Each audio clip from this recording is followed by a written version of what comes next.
अखिल विभूतिर्पाकलीला माङ्गल्यदास्तु मम मङ्गलदेवताया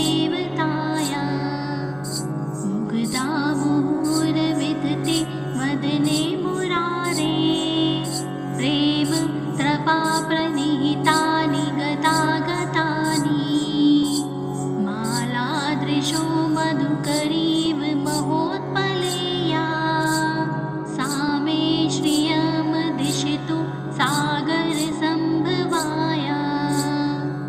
आमीलिताक्षिमधिगम्य मुदा मुकुन्दम् आनन्दकन्दमनिमेषमनङ्गतन्त्रम् आकेकरस्थितकनीनिकपक्षनेत्रम् बुध्ये भवेन्मम भुजङ्गशयाकनाया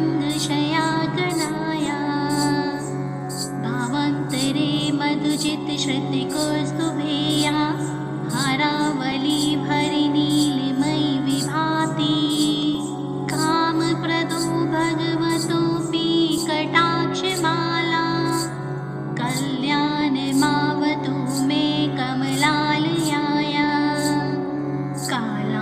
कालाम्बुदालिललितो रसिकेटभारे धाराधरे स्फुरति या तटे गदेवा मातु समस्तजगतां महिन्यमूर्ति भद्राणि मे दिशतु भार्गवनन्दनाया प्राप्तं पदं प्रथमत खलु यत् प्रभावात् माङ्गल्यभाजि मधुमाथनि मन्मथेन मय्यापतेत धीमन्थरमीक्षणार्थं मन्दालसं चमकरालयकन्यकाया विश्वामरेन्द्रपदवी प्रविदानदक्षम् आनन्दहेतुरधिकं मुर्विदिशोऽपि ईश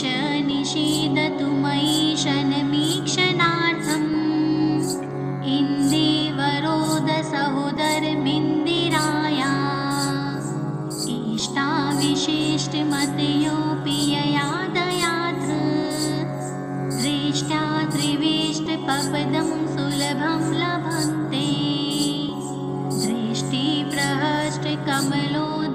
दृष्टिप्रहष्टकमलोदरदीप्तिरिष्टा पुष्टिं कृषिष्ट मम पुष्करविष्टराया दधादयानु पवनो द्रविणाम्बुधारम् अस्मिन् किञ्चन विहङ्गशिशो विषन्ने दुष्करं धर्ममपनीय चिराय दूरं नारायण प्रणयनी नयनाम्बुवाहा गिरिदेवतेति गरुडध्वज सुन्दरीति शाकम्भरीति शशिशेखर वल्लभेति सृष्टिस्थितिप्रलयकलेषु संस्थिताय तस्यै नमस्त्रिभुवनेकगुरोस्तुरन्ये श्रुत्यै नमोऽस्तु शुभकर्मफलप्रसूत्यै रत्यै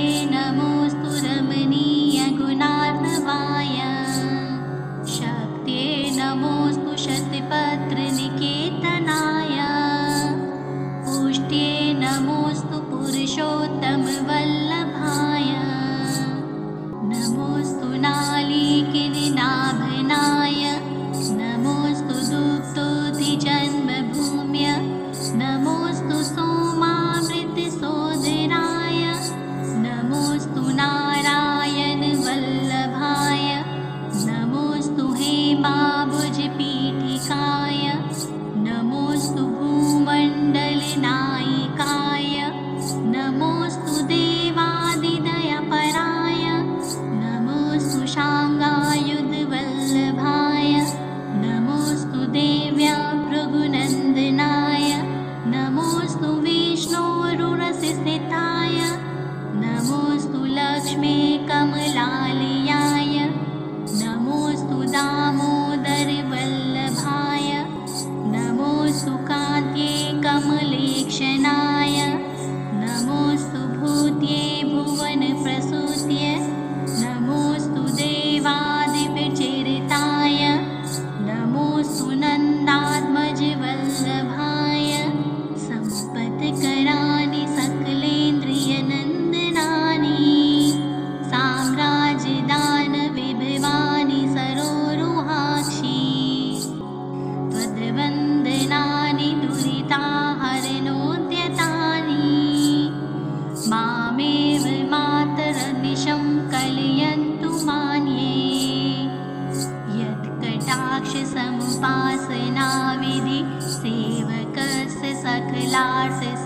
सर्वदा सन्तनोति वचनाङ्गमानसे त्वां मुरारिहृदेश्वरीं भजे। सरसिजनिले सरोजहस्ते ज्वलतमांशुकगन्धमालशोभे भगवति हरिवल्लभे मनोज्ञ त्रिभुवनभूतिकरी प्रसीद मह्यम्। दिक्स्तब्धि कनककुम्भमुखावसृष्ट सर्ववाहिनी विमलचारु जलुक्ताङ्गीं प्राप्नमामि जगतां जननीमशेष लोकनाट्यग्रहणीमर्मताब्धिपुत्रीं कमले कमलाक्षवल्लभे त्वं करुणापुरतरङ्गितेरपाङ्गे अवलोकय मां किञ्चनारम् प्रथमं पात्रं कृतिं दयाया देवी प्रसीद जगदीश्वरि लोकमाता कल्याणगात्रि कमलेक्षण जीवनाथे दारिद्र्याभितिहृदयं शरणागतं माम् आलोकया प्रतिदिनं सदरेङ्गपाङ्गे स्तुवन्ति ये स्तुतिभिर्भीमिरन्वहं त्रिमयी त्रिभुवनमातरं रमामः। गुणाधिका गुरुतुर्भाग्यभागिने भवन्ति ते भुवि बुद्धिभाविताशया इति श्रीमच्छङ्कराचार्यकृत श्रीकनकधारास्तोत्रम्। ॐ तत्सत्। अङ्गमहरे पुलकभूषणमाश्रयन्ति भृङ्गागणेव मुकुलाभरणं तमालम् अङ्गीकृता किल विभूतिर्पाङ्गलीला माङ्गल्यदास्तु मम मङ्गलदेवताया मुग्धा मुहुरविदते वदने मुरारे प्रेम त्रपा प्रणिहितानि गतागतानि मालादृशो मधुकरीव महोत्पलेया सा मे श्रियं दिशतु सागरसम्भवाया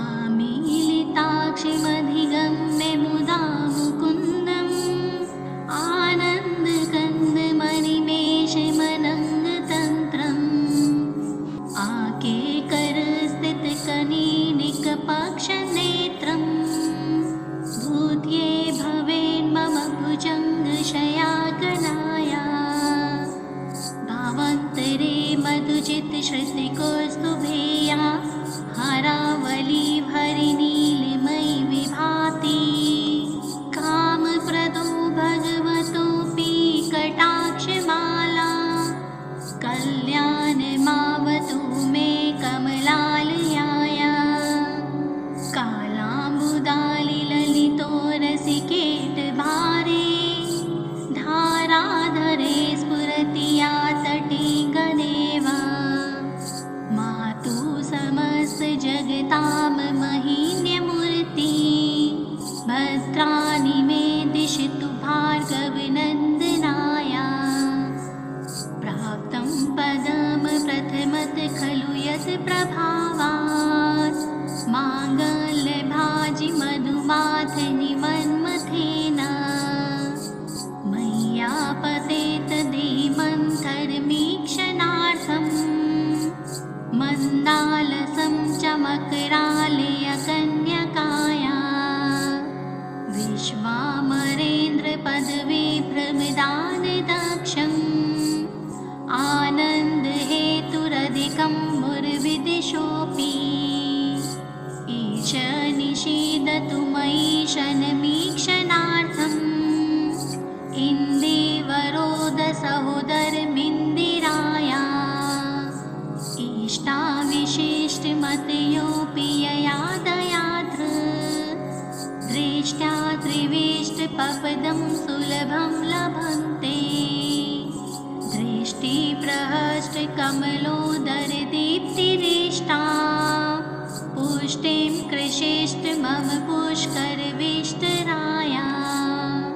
दधादयानु पवनो द्रविणाम्बुधारम् अस्मिन् किञ्चन विहङ्गशिशो विशन्ने।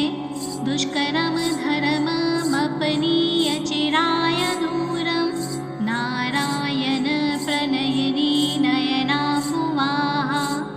गिरिदेवतेति गरुडध्वज सुन्दरीति शाकम्भरीति शशिशेखर वल्लभेति। सृष्टिस्थिति प्रलकलेषु संस्थिताय तस्यै नमस्त्रिभुवनेकगुरोस्तुरन्ये। श्रुत्यै नमोऽस्तु शुभकर्मफलप्रसूत्यै। रत्यै नमोऽस्तु रमणीयगुणार्णवाय। शक्त्यै नमोऽस्तु शतपत्रनिकेतनाय। पुष्ट्यै नमोऽस्तु पुरुषोत्तमवल्लभाय। नमोऽस्तु नालीकिरीनाभनाय। नमोऽस्तु दुग्धोतिजन्मभूम्य। नमोऽस्तु सोमामृतसोदराय। नमोऽस्तु नारायण वल्लभाय। नमोऽस्तु हेमाभुजपीठिकाय। नमोऽस्तु भूमण्डलनायिकाय। नमोऽस्तु देवादिदयपराय। नमोऽस्तु शाङ्गायुधवल्लभाय। नमोऽस्तु देव्या भृगुनन्दनाय। नमोऽस्तु विष्णोरुरसिस्थिताय। नमोऽस्तु लक्ष्मी कमलालयाय। नमोऽस्तु दामोदरवल्लभाय। नमोऽस्तु कान्त्यै कमलेक्षणाय। नमोऽस्तु भूत्यै भुवनप्रसूत्यै। नमोऽस्तु देवादिप्रचरिताय। नमोऽस्तु नन्दात्मजवल्लभाय। सम्पत्कराणि सकलेन्द्रियनन्दनानि साम्राज्यदानविभवानि सरोरुहाक्षि। त्वद्वन्दनानि दुरिताहरणोद्यतानि मामेव मातरनिशं कलयन्तु मान्ये। यत्कटाक्षसमुपासनाविधि सेवकस्य सकलार्थसम्पदा सन्तनोति वचनाङ्गमानसे। त्वां मुरारिहृदेश्वरीं भजे। सरसिजनिले सरोजहस्ते ज्वलतमांशुकगन्धमालशोभे। भगवति हरिवल्लभे मनोज्ञ त्रिभुवनभूतिकरी प्रसीद मह्यम्। दिक्स्तभि कनककुम्भमुखावसृष्ट सर्ववाहिनी विमलचारु जलुक्ताङ्गीं प्राप्नमामि जगतां जननीमशेष। लोकनाटग्रहणीमर्मताब्धिपुत्रीं कमले कमलाक्षवल्लभे त्वं। करुणापुरतरङ्गितेरपाङ्गे अवलोकय मां किञ्चनारम्। प्रथमं पात्रं कृतिं दयाया। देवी प्रसीद जगदीश्वरि लोकमाता। कल्याणगात्रि कमलेक्षण जीवनाथे।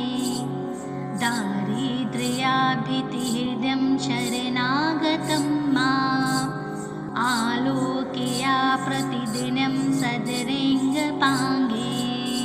स्तुवन्ति ये स्तुतिभिर्भीमिरन्वहं। त्रिमयी त्रिभुवनमातरं रमाम। गुणाधिका गुरुतुर्भाग्यभागिने भवन्ति ते भुवि बुधभाविताशया।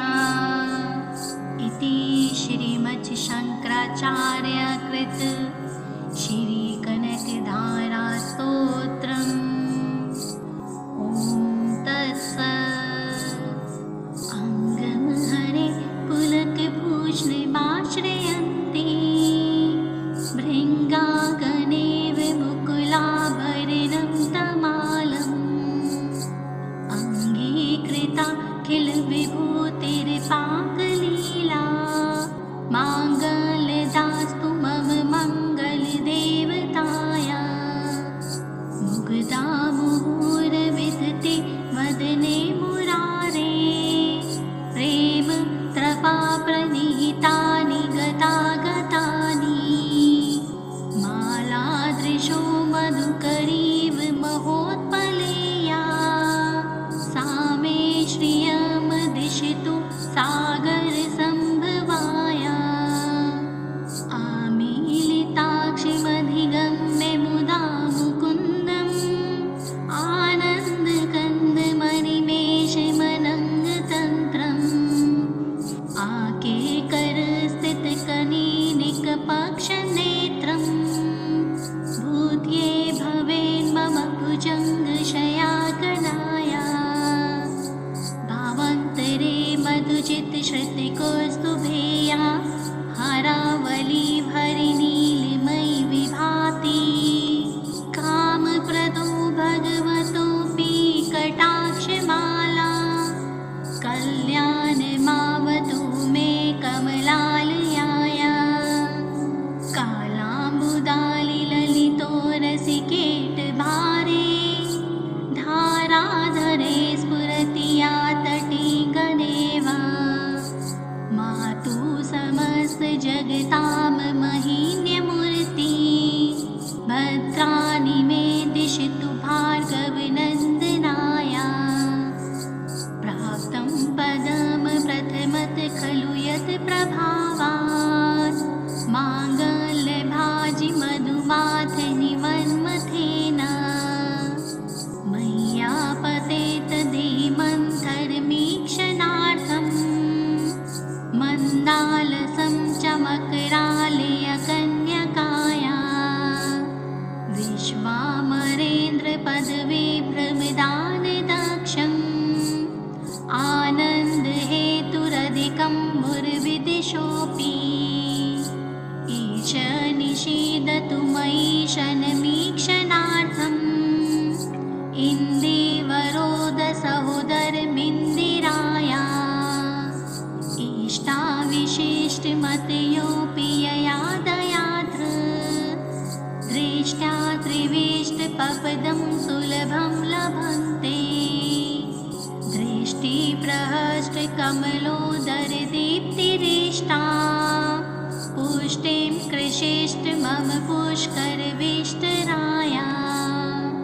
दधादयानुपवनो द्रविणाम्बुधारम् अस्मिन् किञ्चन विहङ्गशिशो विषन्ने दुष्करं धर्ममपनीय चिराय दूरं। नारायण प्रणयिनी नयनाम्बुवाहा गिरिदेवतेति गरुडध्वज सुन्दरीति शाकम्भरीति शशिशेखरवल्लभेति। सृष्टिस्थितिप्रलयकलेषु संस्थिताय तस्यै नमस्त्रिभुवनेकगुरोस्तुरन्ये। श्रुत्यै नमोऽस्तु शुभकर्मफलप्रसूत्यै। रत्यै नमोऽस्तु रमणीयगुणार्णवाय। शक्त्यै नमोऽस्तु शतपत्रनिकेतनाय।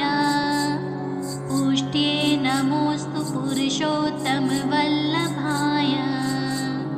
नमोऽस्तु नालीकिनिनाभनाय। नमोऽस्तु दुग्धोधिजन्मभूम्य। नमोऽस्तु सोमामृतसोदराय। नमोऽस्तु नारायणवल्लभाय। नमोऽस्तु हेमाभुजपीठिकाय।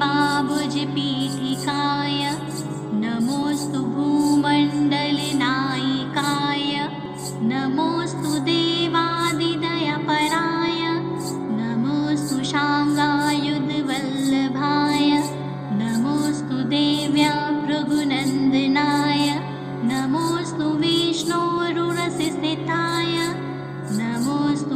लक्ष्मे कमलालयाय नमोऽस्तु दामोदरवल्लभाय नमोऽस्तु कान्त्ये कमलेक्षणाय नमोऽस्तु भूत्ये भुवनप्रसूत्य नमोऽस्तु देवादिविचरिताय नमोऽस्तु नन्दात्मजवल्लभाय सम्पत्कराणि सकलेन्द्रियनन्दनानि साम्राज्यदानविभवानि सरोरुहाक्षि त्वद्वन्दनानि दुरिताहरणोद्यतानि मामेव मातरनिशं कलयन्तु मान्ये यत्कटाक्षसमुपासनाविधि सेवकस्य सकलार्थसम्पदा सन्तनोति वचनाङ्गमानसे त्वां मुरारिहृदेश्वरीं भजे सरसिजनिले सरोजहस्ते ज्वलतमांशुकगन्धमालशोभे भगवति हरिवल्लभे मनोज्ञ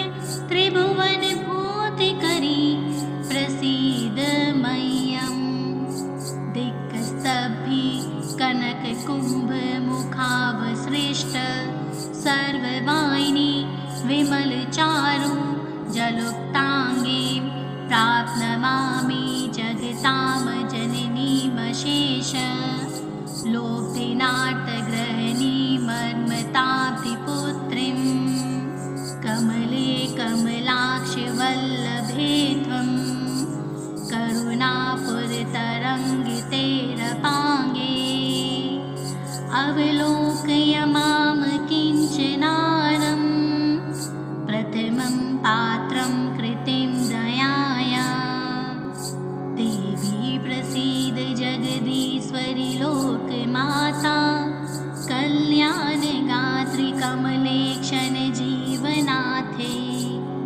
दारिद्र्याभितिहृदयं शरणागतं माम् आलोकया प्रतिदिनं सदरेङ्गपाङ्गे स्तुवन्ति ये स्तुतिभिर्भीमिरन्वहं त्रिमयी त्रिभुवनमातरं रमामा गुणाधिका गुरुतुर्भाग्यभागिने भवन्ति ते भुवि बुद्धिभाविताशया इति श्रीमच्छङ्कराचार्यकृत श्रीकनकधारास्तोत्रम् ॐ तत्सत् अङ्गहरे पुलकभूषणमाश्रयन्ति भृङ्गागणेव मुकुलाभरणं तमालम् अङ्गीकृता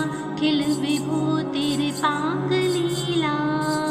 माङ्गल्यदास्तु मम मङ्गलदेवताया मुग्धा मुहुरविदते वदने मुरारे प्रेम त्रपाप्रनिहितानि गतागतानि मालादृशो मधुकरीव महोत्पलेया सा मे श्रियं दिशतु सागरसम्भवाया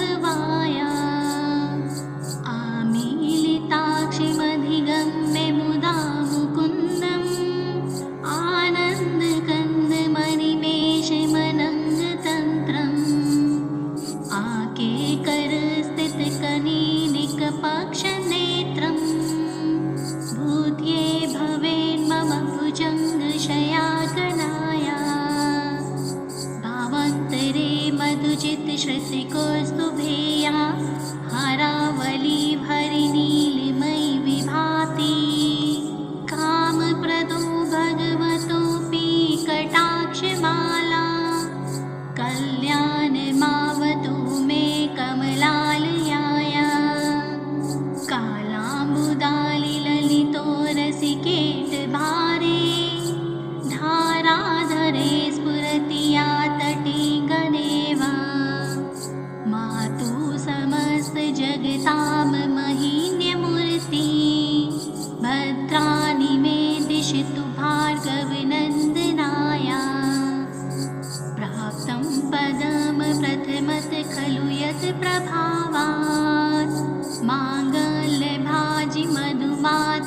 मन्मथेन मय्यापतेत धीमन्थर्मीक्षणार्थम् मन्दालसं चमकरालयकन्यकाया विश्वामरेन्द्रपदवीभ्रमदानदक्षम् आनन्दहेतुरधिकं मुर्विदिशोऽपि ईश निषीदतु मयि शनमीक्षणार्थम् इन्दीवरोदसहोदरमिन्दिराया इष्टाविशिष्टमतयोऽपि यया दयात्र दृष्ट्या त्रिविष्टपपदं सुलभं लभन्ते दृष्टिप्रहष्टकमलोदरदीप्तिरिष्टा पुष्टिं कृषिष्ट मम पुष्करविष्टराया दधादयानु पवनो द्रविणाम्बुधारम् अस्मिन् किञ्चन विहङ्गशिशो विषन्ने दुष्करं धर्ममपनीय चिराय दूरं नारायण प्रणयिनी नयनाम्बुवाः गिरिदेवतेति गरुडध्वज सुन्दरीति शाकम्भरीति शशिशेखर वल्लभेति सृष्टिस्थितिप्रलकलेषु संस्थिताय तस्यै नमस्त्रिभुवनेकगुरोस्तुरन्ये श्रुत्यै नमोऽस्तु शुभकर्मफलप्रसूत्यै रत्यै नमोऽस्तु रमणीयगुणार्णवाय शक्त्यै नमोऽस्तु शतपत्रनिकेतनाय पुष्ट्यै नमोऽस्तु पुरुषोत्तमवल्लभाय नमोऽस्तु नालिकिनिनाभनाय नमोऽस्तु दुग्धोऽधिजन्मभूम्य नमोऽस्तु सोमामृतसोदराय नमोऽस्तु नारायणवल्लभाय नमोऽस्तु हेमाभुजपीठिकाय नमोऽस्तु भूमण्डलनायिकाय नमोऽस्तु देवादिदयपराय नमोऽस्तु शाङ्गायुधवल्लभाय नमोऽस्तु देव्या भृगुनन्दनाय नमोऽस्तु विष्णोरुरसिस्थिताय नमोऽस्तु लक्ष्मी कमलालयाय नमोऽस्तु दामोदरवल्लभाय नमोऽस्तु कान्त्यै कमलेक्षणाय नमोऽस्तु भूत्यै भुवनप्रसूत्यै नमोऽस्तु देवादिपचरिताय नमोऽस्तु नन्दात्मजवल्लभाय सम्पत्कराणि सकलेन्द्रियनन्दनानि साम्राज्यदानविभवानि सरोरुहाक्षी त्वद्वन्दनानि दुरिताहरणोद्यतानि मामेव मातरनिशं कलयन्तु मान्ये यत्कटाक्षसमुपासनाविधि सेवकस्य सकलार्थसम्पदा सन्तनोति वचनाङ्गमानसे त्वां मुरारिहृदेश्वरीं भजे सरसिजनिले सरोजहस्ते ज्वलतमांशुकगन्धमालशोभे भगवति हरिवल्लभे मनोज्ञ त्रिभुवनभूतिकरी प्रसीद मह्यम् दिक्स्तब्धि कनककुम्भमुखावसृष्ट सर्ववाहिनी विमलचारु जलुक्ताङ्गे प्राप्नमामि जगतां जननीमशेष लोकदिनार्थग्रहणीमर्मताब्धिपुत्रीं कमले कमलाक्षवल्लभे त्वं करुणापुरतरङ्गितेरपाङ्गे अवलोकय मां किञ्चनारं प्रथमं पात्रं कृतिं दयाया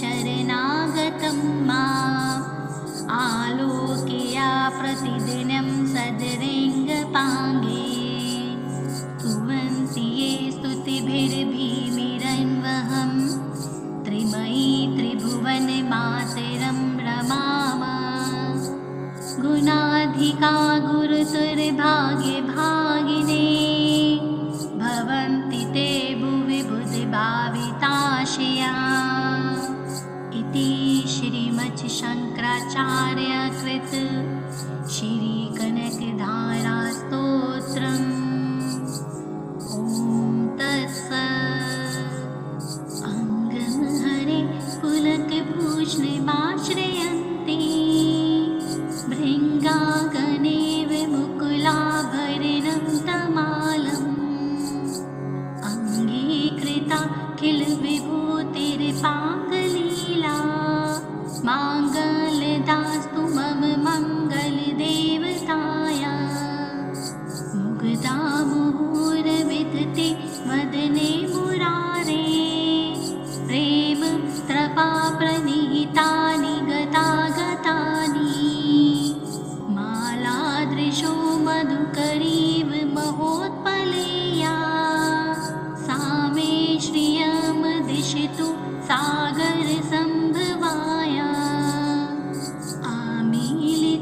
आमीलिताक्षिमधिगम्य मुदा मुकुन्दम् आनन्दकन्दमनिमेषमनङ्गतन्त्रम्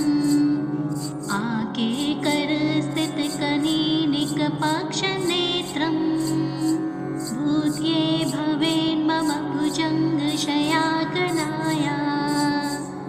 भावान्तरे मधुचित्तश्रुतिकौस्तुभेया हारावली भरिनीलिमयि विभाति कामप्रदो भगवतोऽपि कटाक्षमाला कल्याणमावतु मे कमलालयाया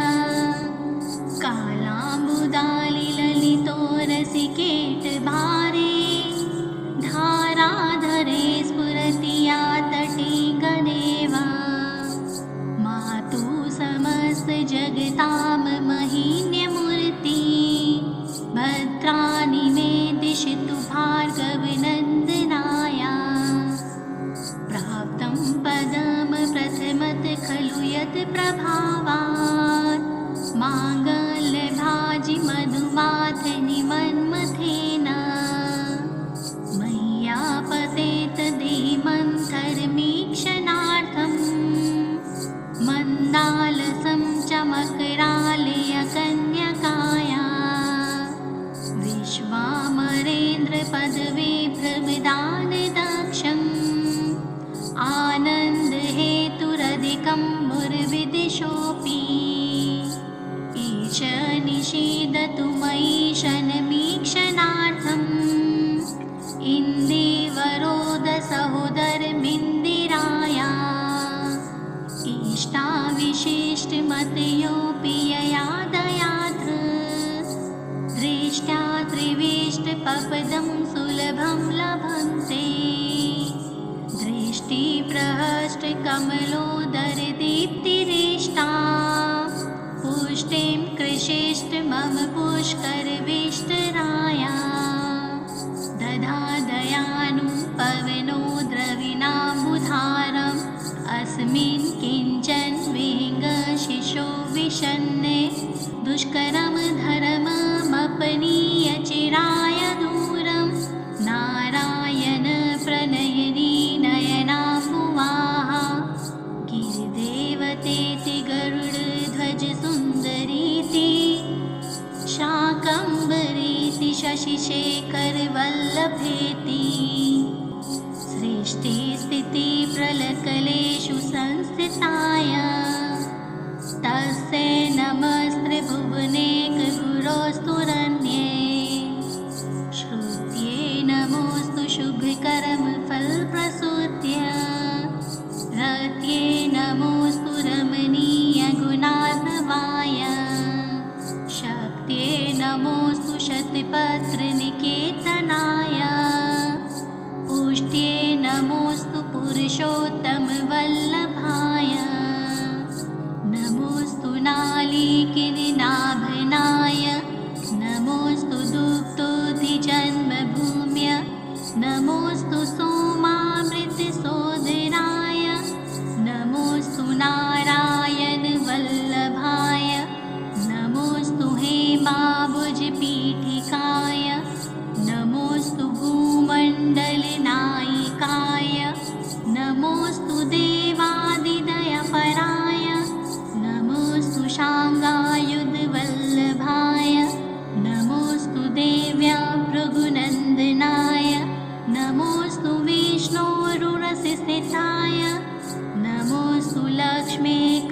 कमलालयाय नमोऽस्तु दामोदरवल्लभाय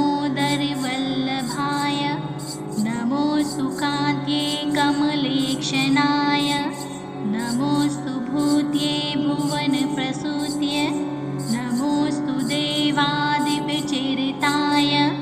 नमोऽस्तु नन्दात्मजवल्लभाय सम्पत्कराणि सकलेन्द्रियनन्दनानि साम्राज्यदानविधवानि सरोरुहाक्षि त्वद्वन्दनानि दुरिताहरणोद्यतानि मामेव मातरनिशं कलयन्तु मान्ये यत्कटाक्षसमुपासनाविधि सेवकस्य सकलार्थसम्पदा सन्तनोति वचनाङ्गमानसे त्वां मुरारिहृदेश्वरीं भजे सरसिजनिले सरोजहस्ते ज्वलतमांशुकगन्धमालशोभे भगवति हरिवल्लभे मनोज्ञ त्रिभुवनभूतिकरी प्रसीद मह्यम् दिक्स्तभि कनककुम्भमुखावसृष्ट सर्ववाहिनी विमलचारु जलुक्ताङ्गीं प्राप्नमामि जगतां जननीमशेष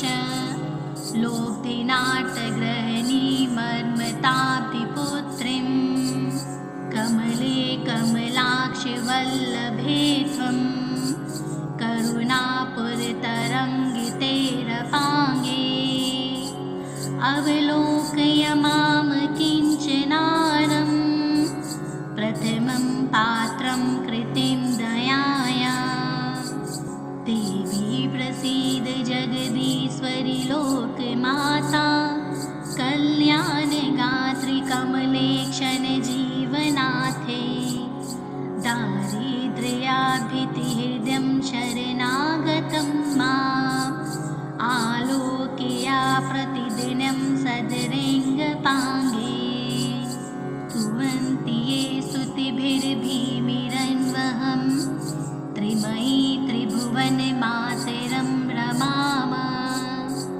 गुणाधिका गुरुतुर्भाग्यभागिने भवन्ति ते भुवि बुद्धिभाविताशया इति श्रीमच्छङ्कराचार्यकृत श्रीकनकधारास्तोत्रम् ॐ तत्सत् अङ्गमहरे पुलकभूषणमाश्रयन्ति भृङ्गागणेव मुकुलाभरणं तमालम् अङ्गीकृता किल विभूतिर्पाकलीला माङ्गल्यदास्तु मम मङ्गलदेवताया मुग्धा मुहुर्विदते वदने मुरारे प्रेम त्रपा प्रणिहितानि गतागतानि मालादृशो मधुकरीव महोत्पलेया सा मे श्रियं दिशतु सागरसम्भवाया आमीलिताक्षिमधिगम्य मुदा मुकुन्दम् आनन्दकन्दमनिमेषमनङ्गतन्त्रम् आकेकरस्थितकनीनिकपक्षनेत्रम् भूत्ये भवेन्मम भुजङ्गशयाकनाया भावान्तरे मधुचित्तश्रुतिकौस्तुभेया हारावली भरिनीलिमयि विभाति कामप्रदो भगवतोऽपि कटाक्षमाला कल्याणमावतु मे कमलालयाया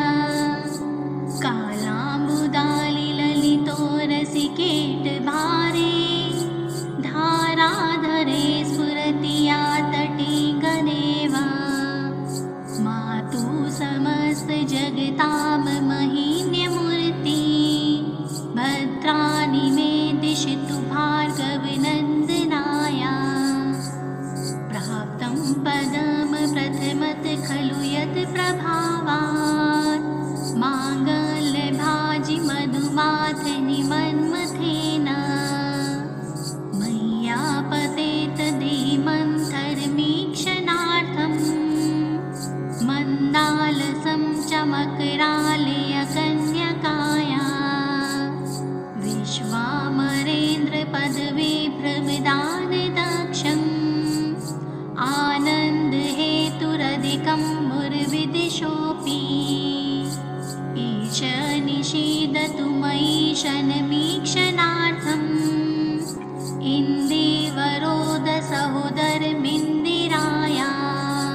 दुर्लभं लभन्ते। दृष्टिप्रहष्टकमलोदरदीप्तिरेष्टा पुष्टिं कृषिष्ट मम पुष्करविष्टराया। दधादयानु पवनो द्रविणाम्बुधारम् अस्मिन् किञ्चन विहङ्गशिशो विषन्ने दुष्करं धर्ममपनीय चिराय दूरं।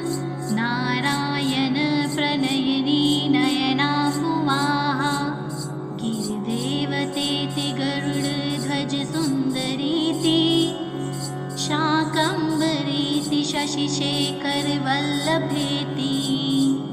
सृष्टिस्थितिप्रलयकलेषु संस्थिताय तस्यै नमस्त्रिभुवनैकगुरोस्तुरन्ये।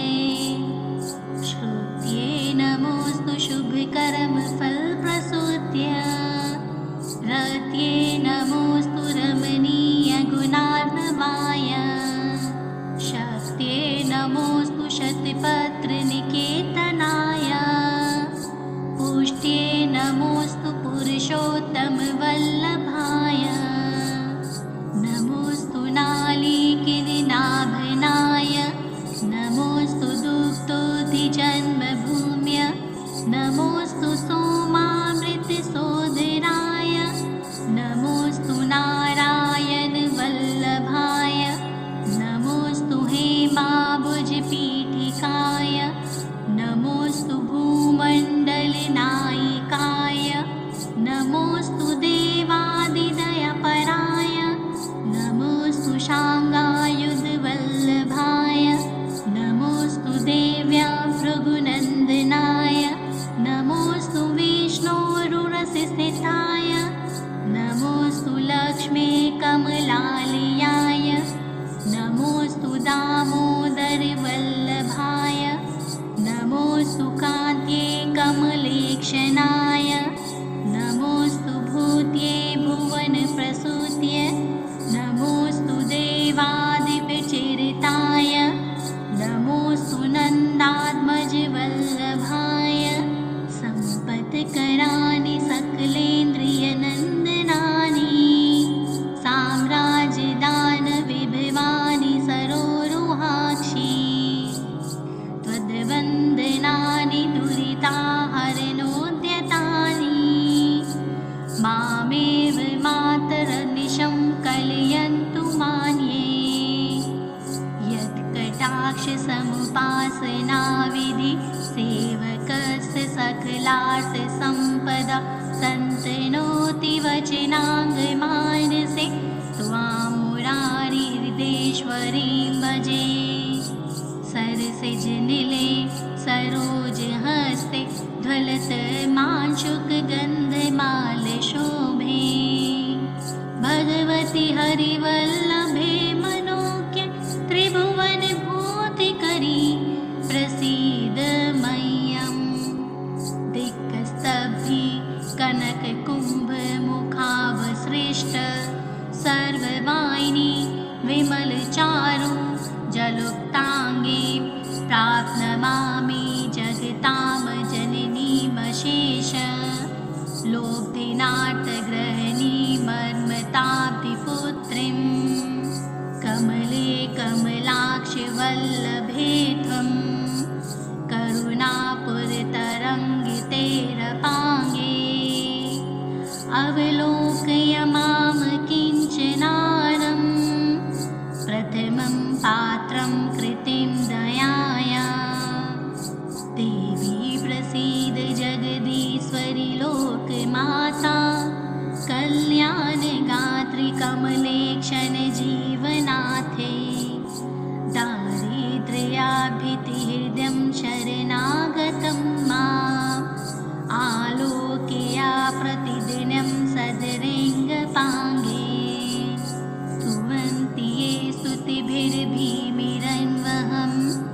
त्रिमयी त्रिभुवनमातरं रमामः। गुणाधिका गुरुतुर्भाग्यभागिने।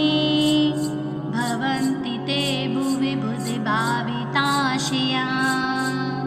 इति श्रीमद् शंकराचार्य कृत श्री कनकधारा स्तोत्रम्। ओम तत्सत्। अंगम हरे पुलक भूषण आश्रयन्ति भृङ्गागणेव मुकुलाभरणं तमालम्। अङ्गीकृता किल विभूतिर्पाकलीला माङ्गल्यदास्तु मम मङ्गलदेवताया। मुग्धा मुहुर्विदते वदने मुरारे प्रेम त्रपा प्रणिहितानि गतागतानि। मालादृशो मधुकरीव महोत्पलेया सा मे श्रियं दिशतु सागरसम्भवाया। आमीलिताक्षिमधिगम्य मुदा मुकुन्दम् आनन्दकन्दमनिमेषमनङ्गतन्त्रम्। आकेकरस्थितकनीनिकपक्षनेत्रम् भूत्ये भवेन्मम भुजङ्गशयाकनाया। भावान्तरे मधुचित्तश्रुतिकौस्तुभेया हारावली भरिनीलिमयि विभाति। कामप्रदो भगवतोऽपि कटाक्षमाला कल्याणमावतु मे कमलालयाया। कालाम्बुदालिललितो रसिकेटभारे धाराधरे स्फुरति या तटे गदेवा। मातु समस्तजगतां महिन्यमूर्ति भद्राणि मे दिशतु भार्गवनन्दनाया। प्राप्तं पदं प्रथमत खलु यत् प्रभावात् माङ्गल्यभाजि मधुमाथनि मन्मथेन। मय्यापतेत धीमन्थरमीक्षणार्थम् मन्दालसं चमकरालयकन्यकाया। विश्वामरेन्द्रपदवी भ्रमदानदक्षम् आनन्दहेतुरधिकं मुर्विदिशोऽपि। ईश निषीदतु मयि शनमीक्षणार्थम् इन्दीवरोदसहोदरमिन्दिराया। इष्टाविशिष्टमतयोऽपि यया दयात्र दृष्ट्या त्रिविष्टपपदं सुलभं लभन्ते। दृष्टिप्रहष्टकमलोदरदीप्तिरिष्टा पुष्टिं कृषिष्ट मम पुष्करविष्टराया। दधादयानु पवनो द्रविणाम्बुधारम् अस्मिन् किञ्चन विहङ्गशिशो विषन्ने। दुष्करं धर्ममपनीय चिराय दूरं नारायण प्रणयिनी नयनाम्बुवाहा। गिरिदेवतेति गरुडध्वज सुन्दरीति शाकम्भरीति शशिशेखर वल्लभेति। सृष्टिस्थितिप्रलयकलेषु संस्थिताय तस्यै नमस्त्रिभुवनैकगुरोस्तुरन्ये। श्रुत्यै नमोऽस्तु शुभकर्मफलप्रसूत्यै। रत्यै नमोऽस्तु रमणीयगुणार्णवाय। शक्त्यै नमोऽस्तु शतपत्रनिकेतनाय। पुष्ट्यै नमोऽस्तु पुरुषोत्तमवल्लभाय। नमोऽस्तु नालिकेरनाभनाय। नमोऽस्तु दुग्धोऽधिजन्मभूम्य। नमोऽस्तु सोमामृतसोदराय। नमोऽस्तु नारायणवल्लभाय। नमोऽस्तु हेमाभुजपीठिकाय।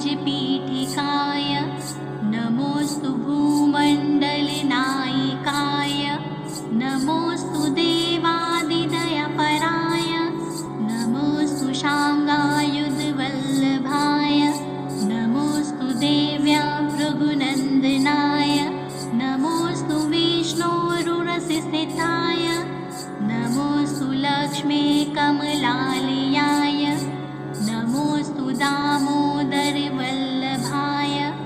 नमोऽस्तु कान्त्ये कमलेक्षणाय नमोऽस्तु भूत्ये भुवनप्रसूत्य नमोऽस्तु देवादिविचरिताय नमोऽस्तु नन्दात्मजवल्लभाय सम्पत्कराणि सकलेन्द्रियनन्दनानि साम्राज्यदानविभवानि सरोरुहाक्षि त्वद्वन्दनानि दुरिताहरणोद्यतानि मामेव मातरनिशं कलयन्तु मान्ये यत्कटाक्षसमुपासनाविधि सेवकस्य सकलार्थसम्पदा सन्तनोति वचनाङ्गमानसे त्वां मुरारिहृदेश्वरीं भजे सरसिजनिले सरोजहस्ते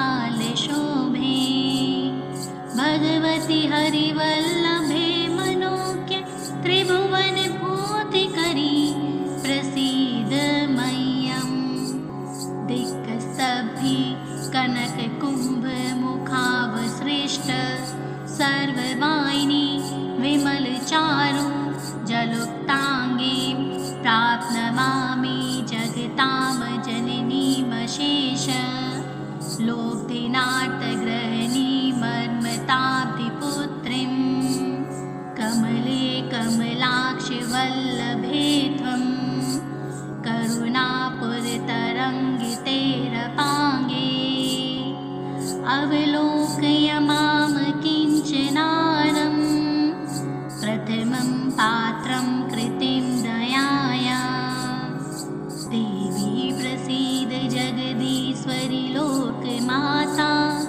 कल्याणगात्री कमलेक्षण जीवनाथे दारिद्र्याभितिहृदयं शरणागतं माम् आलोकया प्रतिदिनं सदरेङ्गपाङ्गे स्तुवन्ति ये स्तुतिभिर्भीमिरन्वहं त्रिमयी त्रिभुवनमातरं रमामा गुणाधिका गुरुतुर्भाग्यभागिने भवन्ति ते भुवि बुद्धिभाविताशया इति श्रीमच्छङ्कराचार्यकृत श्रीकनकधारास्तोत्रम् ॐ तत्सत् अङ्गमहरे पुलकभूषणमाश्रयन्ति भृङ्गागणेव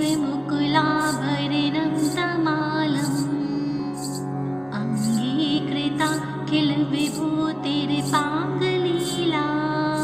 माङ्गल्यदास्तु मम मङ्गलदेवताया मुग्धा मुहुरविदति वदने मुरारे प्रेम त्रपा प्रणिहितानि गतागतानि मालादृशो मधुकरीव महोत्पलेया सा मे श्रियं दिशतु सागर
कमलोदर दीप्तिरेष्टा पुष्टिं कृषिष्ट मम पुष्करविष्टराया दधादयानु पवनो द्रविणाम्बुधारम् अस्मिन् किञ्चन विहङ्गशिशो विशन्ने दुष्करं धर्ममपनीय चिराय दूरं नारायण प्रणयिनी नयनाम्बुवाः गिरिदेवतेति गरुडध्वज सुन्दरीति शाकम्भरीति शशिशेखर वल्लभेति सृष्टिस्थितिप्रलयकलेषु संस्थिताय तस्यै नमस्त्रिभुवनेकगुरोस्तुरन्ये श्रुत्यै नमोऽस्तु शुभकर्मफलप्रसूत्यै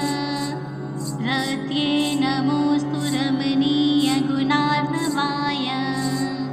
शक्त्यै नमोऽस्तु शतपत्रनिकेतनाय पुष्ट्यै नमोऽस्तु पुरुषोत्तमवल्लभाय नमोऽस्तु नालिकेरनाभनाय नमोऽस्तु दुग्धोतिजन्मभूम्यै नमोऽस्तु सोमामृतसोदराय नमोऽस्तु नारायणवल्लभाय नमोऽस्तु हेमाभुजपीठिकाय नमोऽस्तु भूमण्डलनायिकाय नमोऽस्तु देवादिदयपराय नमोऽस्तु शाङ्गायुधवल्लभाय नमोऽस्तु देव्या भृगुनन्दनाय नमोऽस्तु विष्णोरुरसिस्थिताय नमोऽस्तु लक्ष्मी कमलालयाय नमोऽस्तु दामोदरवल्लभाय नमोऽस्तु कान्त्यै कमलेक्षणाय नमोऽस्तु भूत्यै भुवनप्रसूत्यै नमोऽस्तु देवादिविचरिताय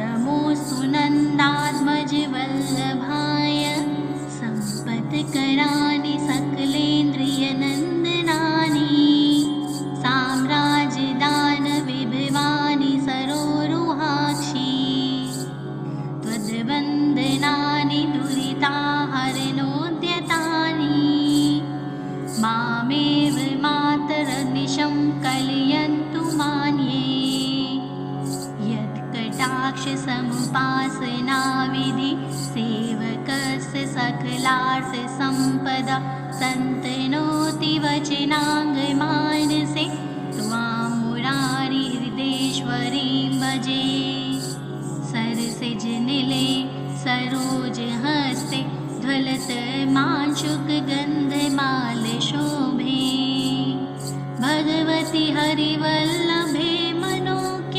त्रिभुवनभूतिकरी प्रसीद मह्यम् दिक्स्तभि कनककुम्भमुखावसृष्ट सर्ववाहिनी विमलचारु जलुक्ताङ्गीं प्राप्नमामि जगतां जननीमशेष लोकनाट्यग्रहणीमर्मताब्धिपुत्रीं कमले कमलाक्षवल्लभे त्वं करुणापुरतरङ्गितेरपाङ्गे अवलोकय मां किञ्चनारं प्रथमं पात्रं कृतिं दयाया देवी प्रसीद जगदीश्वरि लोकमाता कल्याणगात्री कमलेक्षण जीवनाथे दारिद्र्याभितिहृदयं शरणागतं माम् आलोकया प्रतिदिनं सदरेङ्गपाङ्गे स्तुवन्ति ये स्तुतिभिर्भीमिरन्वहं त्रिमयी त्रिभुवनमातरं रमामा गुणाधिका गुरुतुर्भाग्यभागिने भवन्ति ते भुवि बुद्धिभाविताशया इति श्रीमच्छङ्कराचार्यकृत श्रीकनकधारा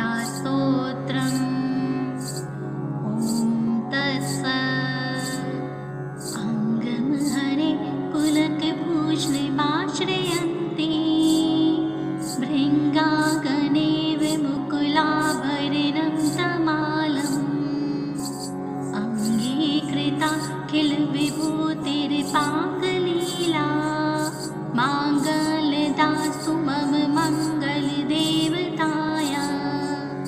मुग्धा मुहुर्विदते वदने मुरारे प्रेम त्रपा प्रणिहितानि गतागतानि मालादृशो मधुकरीव महोत्पलेया सा मे श्रियं दिशतु सागरसम्भवाया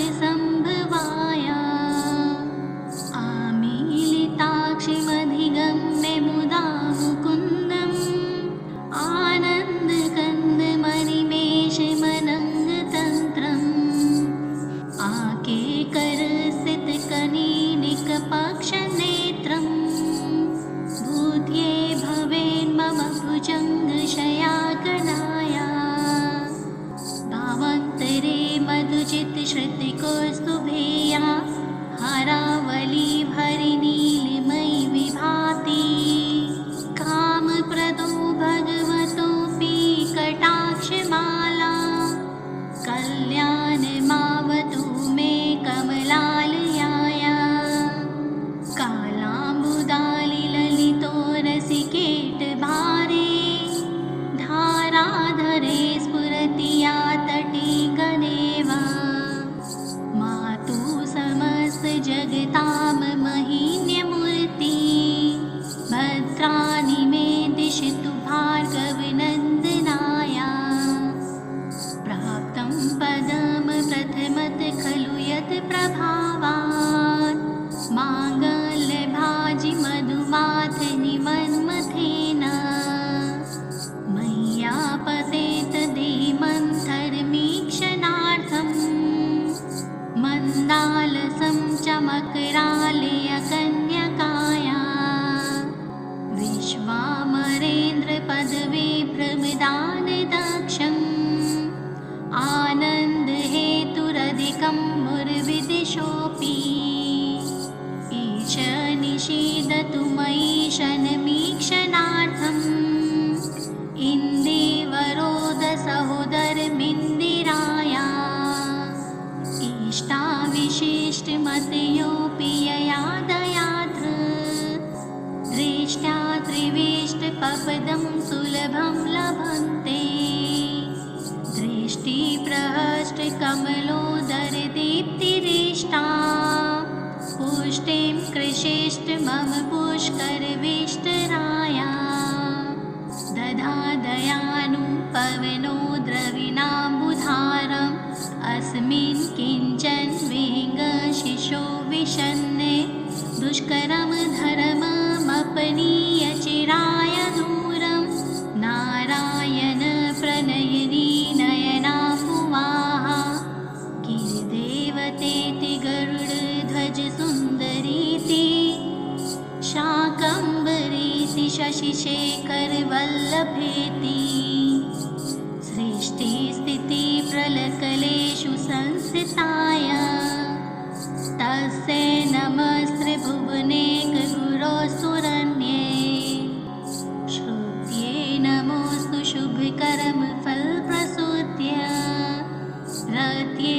नमोऽस्तु रमणीयगुणार्णवाय शक्त्यै नमोऽस्तु शतपत्रनिकेतनाय पुष्ट्यै नमोऽस्तु पुरुषोत्तमवल्लभाय नमोऽस्तु नालिकिनिनाभनाय नमोऽस्तु दुग्धोधिजन्मभूम्य नमोऽस्तु सोमामृतसोदराय नमोऽस्तु नारायणवल्लभाय नमोऽस्तु हेमाभुजपीठिकाय नमोऽस्तु भूमण्डलनायिकाय नमोऽस्तु देवादिदयापात्राय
राक्षसमुपासनाविधि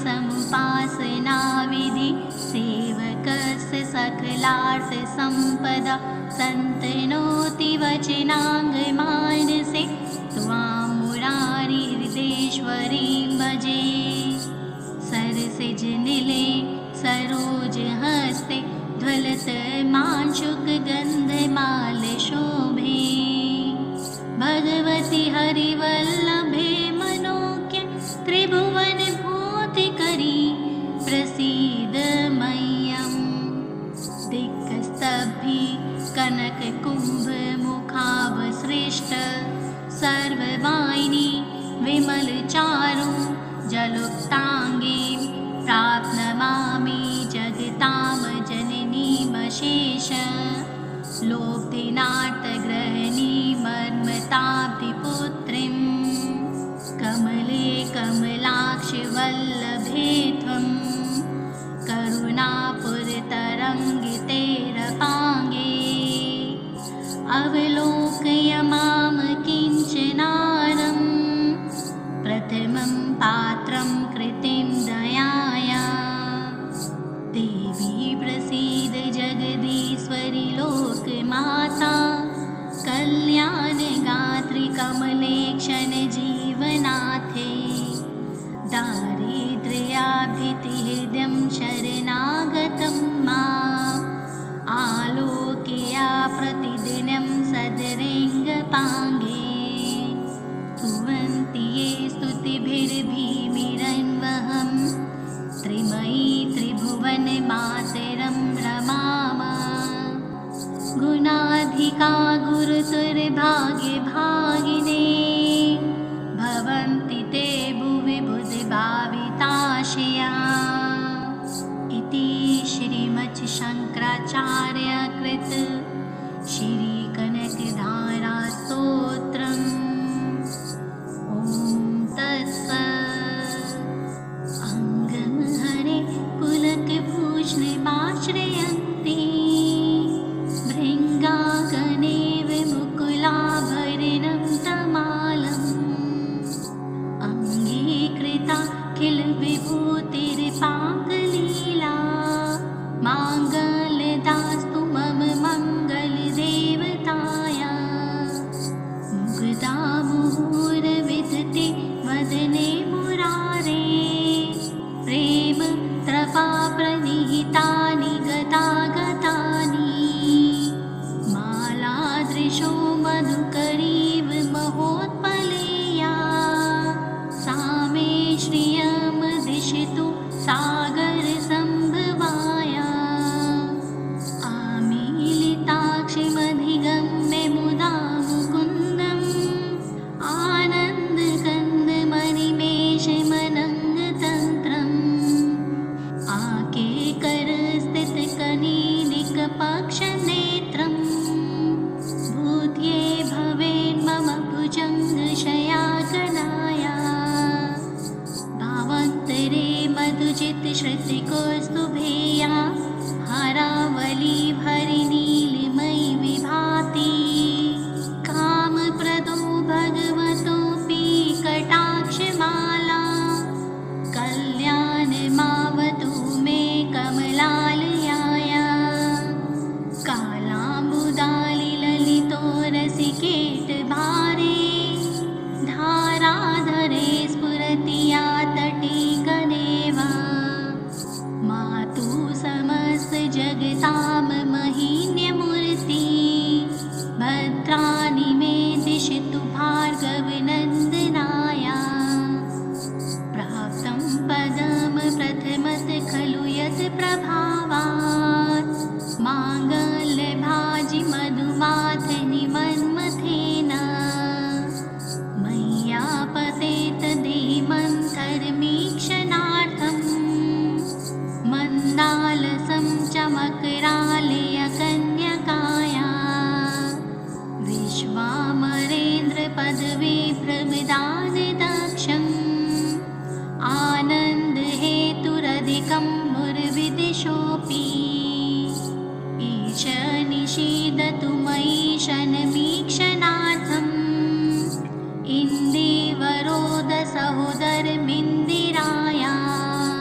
मतयोऽपि यया दयार्द्र दृष्ट्या त्रिविष्टपपदं सुलभं लभन्ते दृष्टिप्रहष्टकमलोदरदीप्तिरेष्टा पुष्टिं कृषिष्ट मम पुष्करविष्टराया दधादयानु पवनो द्रविणाम्बुधारम् अस्मिन् किञ्चन विहङ्गशिशो विषन्ने दुष्करं धर्ममपनीय चिराय दूरं नारायण प्रणयनी नयनाम्बुवाहा गिरिदेवतेति गरुडध्वज सुन्दरीति शाकम्भरीति शशिशेखर वल्लभेति सृष्टिस्थितिप्रलयकलेषु संस्थिताय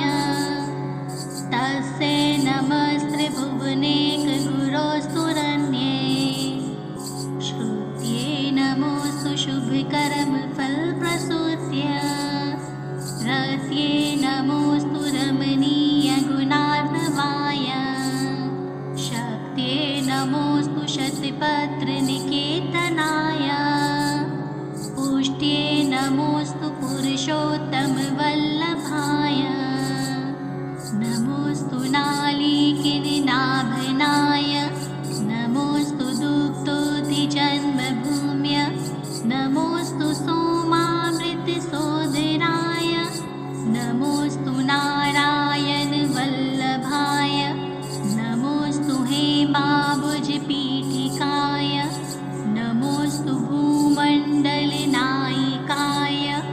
नमोऽस्तु देवादिदयपराय नमोऽस्तु शाङ्गायुधवल्लभाय नमोऽस्तु देव्या भृगुनन्दनाय नमोऽस्तु विष्णोरुरसिस्थिताय नमोऽस्तु लक्ष्मी कमलालयाय नमोऽस्तु दामोदरवल्लभाय नमोऽस्तु कान्त्यै कमलेक्षणाय नमोऽस्तु भूत्यै भुवनप्रसूत्यै नमोऽस्तु देवादिविचरिताय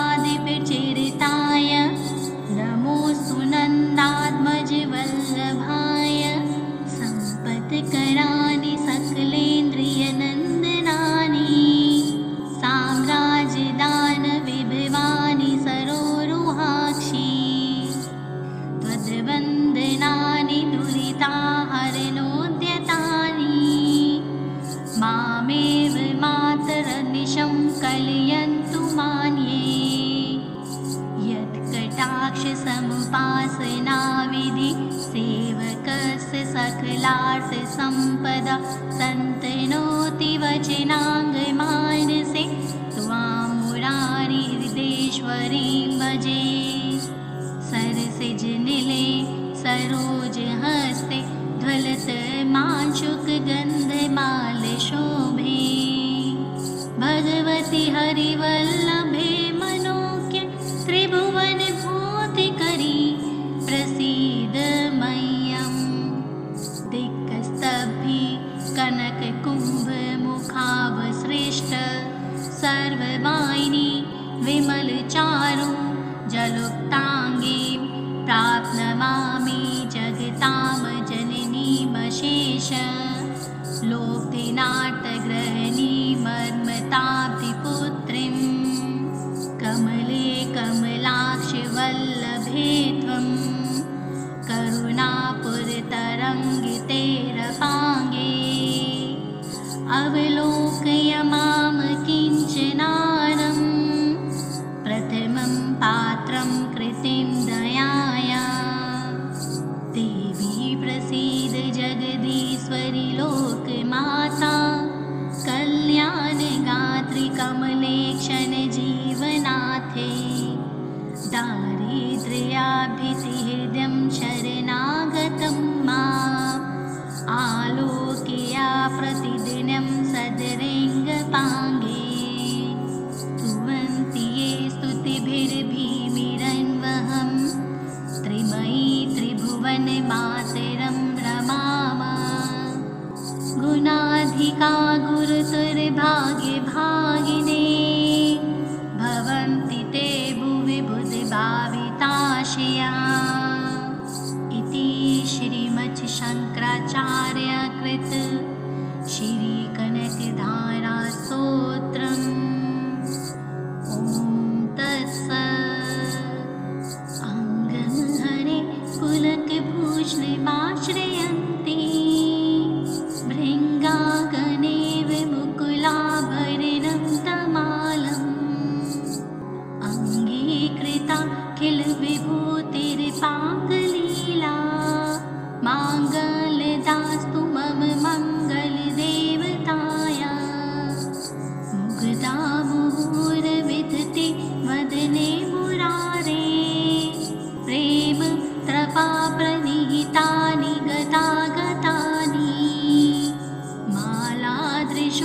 मधुकरीव महोत्पलेया सा मे श्रियं दिशतु सागरसम्भवाया आमीलिताक्षिमधिगम्य मुदा मुकुन्दम् आनन्दकन्दमनिमेषमनङ्गतन्त्रम् आकेकरस्थितकनीनिकपक्षनेत्रम् भूत्ये भवेन्मम भुजङ्गशयाकनाया भावान्तरे मधुचित्तश्रुतिकौस्तुभेया हारावली भरिनीलिमयि विभाति कामप्रदो भगवतोऽपि कटाक्षमाला कल्याणमावतु मे कमलालयाया कालाम्बुदालिललितोरसिकेटभारे धाराधरे स्फुरति या तटे गणेवा मातु समस्तजगतां महिन्यमूर्ति भद्राणि मे दिशतु भार्गवनन्दनाया प्राप्तं पदं प्रथमत खलु यत् प्रभावात् माङ्गल्यभाजि मधुमाथनिमन्मथेन मय्या पतेत धीमन्थरमीक्षणार्थम् मन्दालसं चमकरालयकन्यकाया विश्वामरेन्द्रपदवी प्रविदानदक्षम् आनन्दहेतुरधिकं मुर्विदिशोऽपि ईश निषीदतु मयि शनमीक्षणार्थम् इन्दीवरोदसहोदरमिन्दिराया इष्टाविशिष्टमतयोऽपि यया दयाद्र दृष्ट्या त्रिविष्टपपदं सुलभं लभन्ते दृष्टिप्रहष्टकमलोदरदीप्तिरिष्टा पुष्टिं कृषिष्ट मम पुष्करविष्टराया दधादयानुपवनो द्रविणाम्बुधारम् अस्मिन् किञ्चन विहङ्गशिशो विषन्ने दुष्करं धर्ममपनीय चिराय दूरं नारायण प्रणयिनी नयनाम्बुवाहा गिरिदेवतेति गरुडध्वज सुन्दरीति शाकम्भरीति शशिशेखरवल्लभेति सृष्टिस्थितिप्रलयकलेषु संस्थिताय तस्यै नमस्त्रिभुवनेकगुरोस्तुरन्ये श्रुत्यै नमोऽस्तु शुभकर्मफलप्रसूत्यै रत्यै नमोऽस्तु रमणीयगुणार्णवाय शक्त्यै नमोऽस्तु शतपत्रनिकेतनाय पुष्ट्ये नमोऽस्तु पुरुषोत्तमवल्लभाय नमोऽस्तु नालिकिनिनाभनाय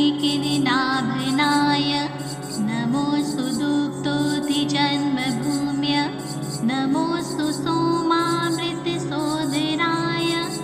नमोऽस्तु नारायणवल्लभाय नमोऽस्तु हेमाबुजपीठिकाय नमोऽस्तु भूमण्डलनायिकाय नमोऽस्तु देवादिदयपराय नमोऽस्तु शाङ्गायुधवल्लभाय नमोऽस्तु देव्या भृगुनन्दनाय नमोऽस्तु विष्णोरुरसिस्थिताय नमोऽस्तु लक्ष्मी कमलालयाय नमोऽस्तु दामोदरवल्लभाय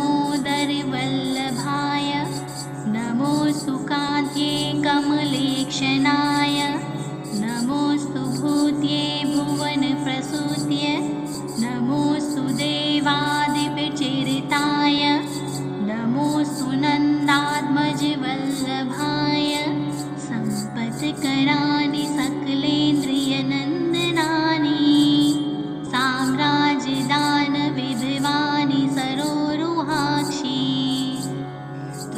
वन्दनानि दुरिताहरणोद्यतानि मामेव मातरनिशं कलयन्तु मान्ये यत्कटाक्षसमुपासनाविधि सेवकस्य सकलार्थसम्पदा सन्तनोति वचनाङ्गमानसे त्वां मुरारिहृदेश्वरीं भजे सरसिजनिले सरोजहस्ते ज्वलतमांशुकगन्धमालशोभे भगवति हरिवल्लभे मनोज्ञ त्रिभुवनभूतिकरी प्रसीद मह्यम् दिक्स्तभि कनककुम्भमुखावसृष्ट सर्ववाहिनी विमलचारु जलुक्ताङ्गीं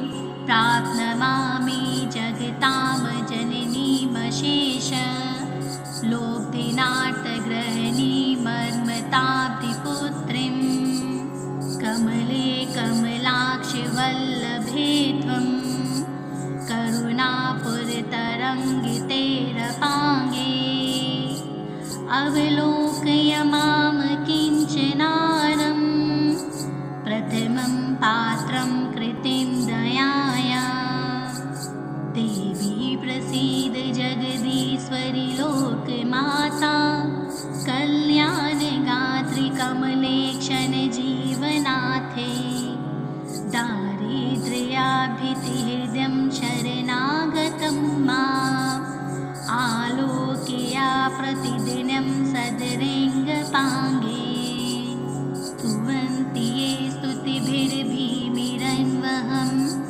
त्रिमयी त्रिभुवनमातरं रमामः गुणाधिका गुरुतुर्भाग्यभागिने भवन्ति ते भुवि बुद्धिभाविताशया इति श्रीमच्छङ्कराचार्यकृत श्रीकनकधारास्तोत्रम् ॐ तत्सत् अङ्गमहरे पुलकभूषणमाश्रयन्ति भृङ्गागणेव मुकुलाभरणं तमालम् अङ्गीकृता किल विभूतिर्पाङ्गलीला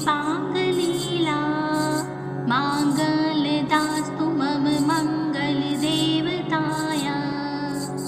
मुग्धा मुहुरविदते वदने मुरारे प्रेम कृपाप्रनिहितानि गतागतानि मालादृशो मधुकरीव महोत्पलेया सा मे श्रियं दिशतु सागरसम्भवाया आमीलिताक्षिमधिगम्य मुदा मुकुन्दम् आनन्दकन्दमनिमेषमनङ्गतन्त्रम् आकेकरस्थितकनीनिकपक्षनेत्रम् भूत्ये भवेन्मम भुजङ्गशयाकनाया भावान्तरे मधुचित्तश्रुतिकौस्तुभेया हरावली भरिनीलिमयि विभाति कामप्रदो भगवतोऽपि कटाक्षमाला कल्याणमावतु मे कमलालयाया कालाम्बुदालिललितो रसिकेटभारे धाराधरे स्फुरति या तटी गदेवा मातु समस्तजगतां महिन्यमूर्ति भद्राणि मे दिशतु भार्गवनन्दनाया प्राप्तं पदं प्रथमत खलु यत् प्रभावात् माङ्गल्यभाजि मधुमाथनि मन्मथेन मय्यापतेत धीमन्थरमीक्षणार्थम् मन्दालसं चमकरालयकन्यकाया विश्वामरेन्द्रपदवी प्रविदानदक्षम् आनन्दहेतुरधिकं मुर्वे विदिशोऽपि ईश निषीदतु मयि शनमीक्षणार्थम् इन्दीवरोद सहोदरमिन्दिराया इष्टाविशिष्टमतयोऽपि यया दयात्र दृष्ट्या त्रिविष्टपपदं सुलभं लभन्ते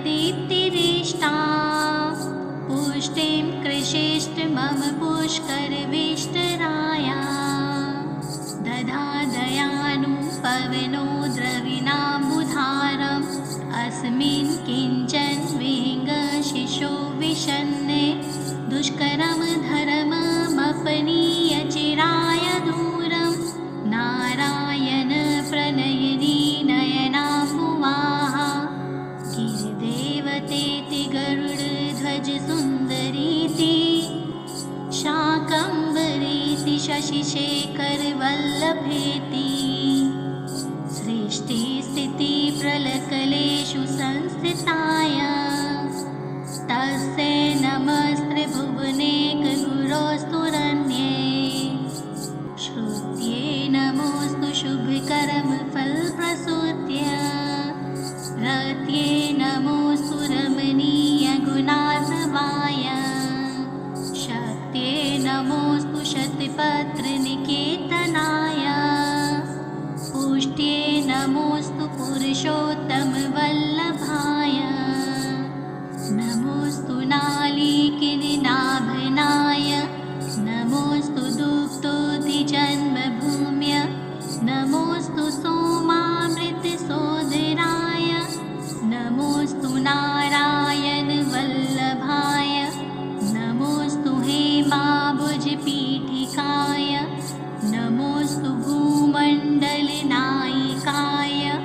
नमोऽस्तु देवादिदयपराय नमोऽस्तु शाङ्गायुधवल्लभाय नमोऽस्तु देव्या भृगुनन्दनाय नमोऽस्तु विष्णोरुरसिस्थिताय नमोऽस्तु लक्ष्मी कमलालयाय नमोऽस्तु दामोदरवल्लभाय नमोऽस्तु कान्त्यै कमलेक्षणाय नमोऽस्तु भूत्यै भुवनप्रसूत्यै नमोऽस्तु देवादिपचरिताय नमोऽस्तु नन्दात्मजवल्लभाय सम्पत्कराणि सकलेन्द्रियनन्दनानि साम्राज्यदानविभवानि सरोरुहाक्षि त्वद्वन्दनानि दुरिताहरणोद्यतानि मामेव मातरनिशं कलयन्तु मान्ये यत्कटाक्षसमुपासनाविधि सेवकस्य सकलार्थसम्पदा सन्तनोति वचनाङ्गमानसे त्वां मुरारिहृदेश्वरीं भजे सरसिजनिले सरोजहस्ते ज्वलतमांशुकगन्धमालशोभे भगवति हरिवल्लभे मनोज्ञ त्रिभुवनभूतिकरी प्रसीद मह्यम् दिक्स्तभि कनककुम्भमुखावसृष्ट सर्ववाहिनी विमलचारु जलुक्ताङ्गीं प्राप्नमामि जगतां जननीमशेष लोकदिनार्थग्रहणीमर्मताब्धिपुत्रीं कमले कमलाक्षवल्लभे त्वं करुणापुरतरङ्गितेरपाङ्गे अवलोकय मां किञ्चनारम् प्रथमं पात्रं कृतिं दयाया देवी प्रसीद जगदीश्वरि लोकमाता कल्याणगात्री कमलेक्षण जीवनाथे दारिद्र्याभितिहृदयं शरणागतं माम् आलोकया प्रतिदिनं सदरेङ्गपाङ्गे